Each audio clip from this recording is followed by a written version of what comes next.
I should have said it yesterday, but it was too painful. I needed another 24 hours to process this. But once again, we're not going to win the Sports Emmy this year.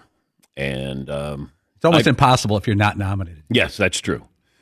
And I blame Mario because Mario puts together the tape that they send to the Sports Emmy people, and then they vote on this, and then they decide if this is a great daily show. And, as the years go on, the years dwindle, we only have so many more years here for an opportunity to win a Sports Emmy. And it's not about me. It's really about the Danettes. It's about the audience. Because I've already won a couple of Sports Emmys. I know what that feeling is like. But I see the disappointment on Seaton's face. And, you know what? It puts more pressure on me. And I'm sorry, guys. I'd let you down again. We got 3 more tries, and then that's it. Because I don't want to get one posthumously. When I'm dead, and then all of a sudden they say, you know what? On second thought, we should have honored that show. Because that show did spawn a lot of other shows. You don't have Pat McAfee without this show. No? You don't have Le Batard without this show. We've left a legacy. But it'd be nice with a Sports Emmy for that legacy. Yes, Eden. See, that's the problem, though, is that you would get one posthumously for this show. Then it would be like, oh, yeah, those guys, I mean, they were along for the ride, but we got to give one to Dan for the Dan Patrick show because he did so well. Somebody has to be there to pick it up. Yeah. If I'm not around, you guys can, okay? And I already got it planned that there's only one voice. At least that's what they say. When you go up there, it's one person accepting. But I would like for everybody to speak at the same time.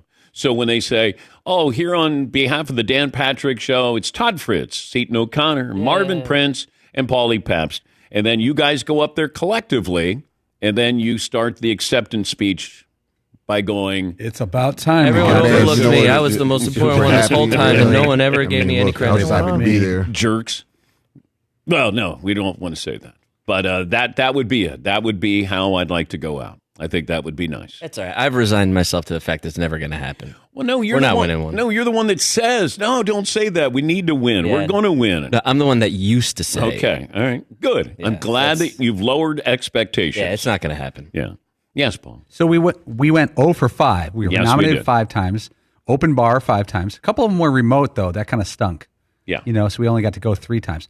Outstanding Studio Show Daily. The nominees this year were MLB Tonight, NBA Countdown, NFL Live, Pardon the Interruption, which is always there, and Sports Center, which is almost always there. MLB Tonight is almost always there. Yeah, but Pardon the Interruption, they only do 30 minutes. They don't even do 30 minutes. They do 22 minutes. It's a good 22. Tony doesn't even have to leave his house. All right, what's poll question today, Seton?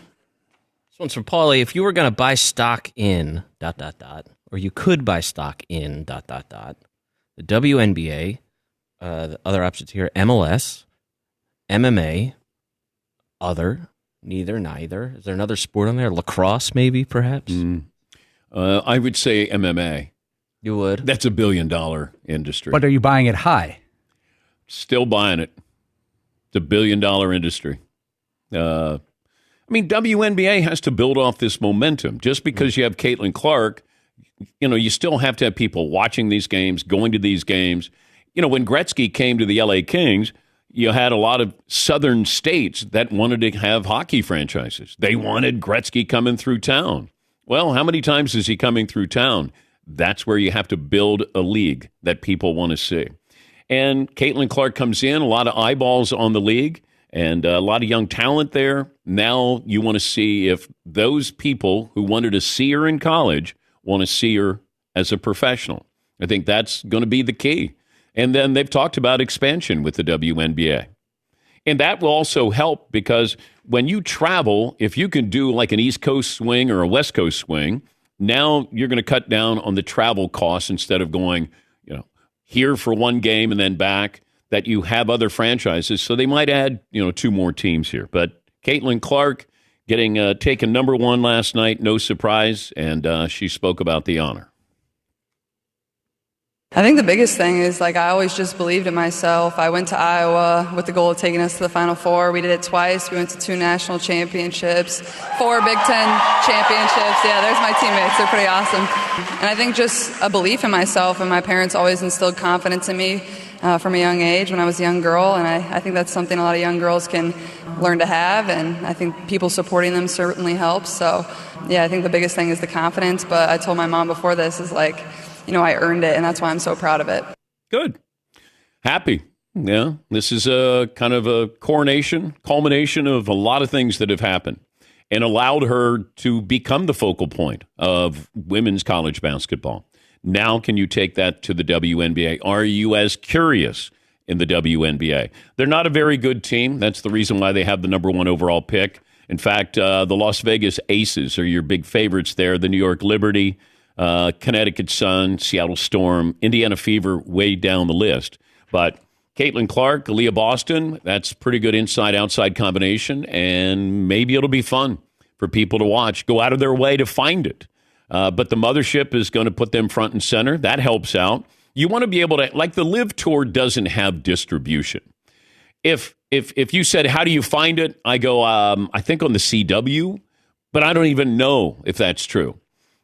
Do I watch it on YouTube? You got to have distribution. Without that, you can't survive. The XFL, the UFL, having ESPN there or Fox involved in it, you got to have that. People can watch.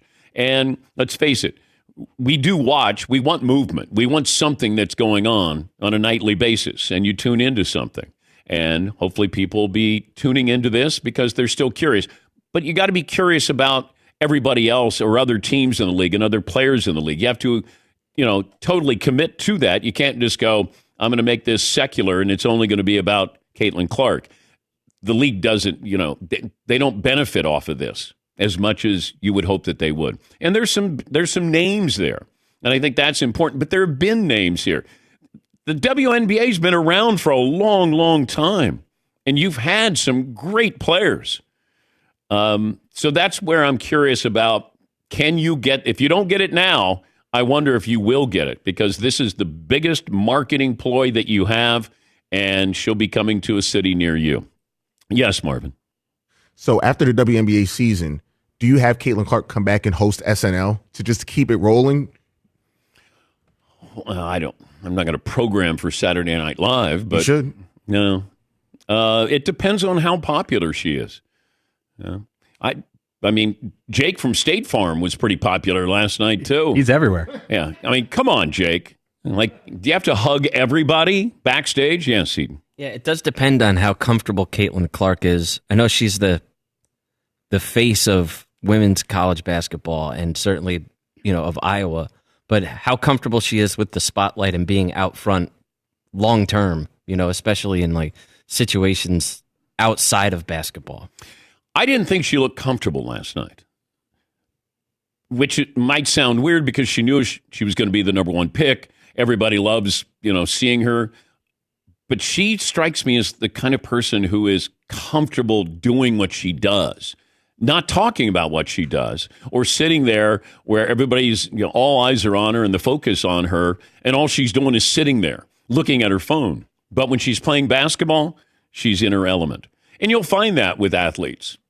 You'll find guys or women who are shy, and then you put them in their world, their sports world, in their vacuum, and then you see that personality. And that was the feeling I got watching last night, because she was just sitting there, okay, and she was sitting sort of by herself, and they kept her around too. Did a couple of interviews, just say, hey, coming up round 2, and we'll talk to Caitlyn Clark.